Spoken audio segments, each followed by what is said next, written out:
Kau boleh tak keluar rumah tak pakai seluar? Tak boleh kan? Sama macam kita keluar rumah tanpa ada data.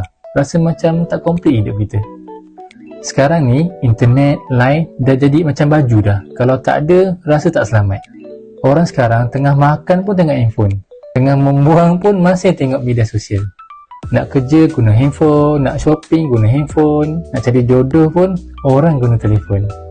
So, bila kita buat bisnes SIM card ni, kita sebenarnya jual benda yang orang memang wajib akan guna. Bukan suka-suka, bukannya ikut trend. Setiap hari akan ada orang top up, setiap bulan akan ada orang bayar data. Dan kita akan dapat income melalui situ. Yang best, tak payah kita nak simpan stok, tak payah kita nak explain panjang-panjang.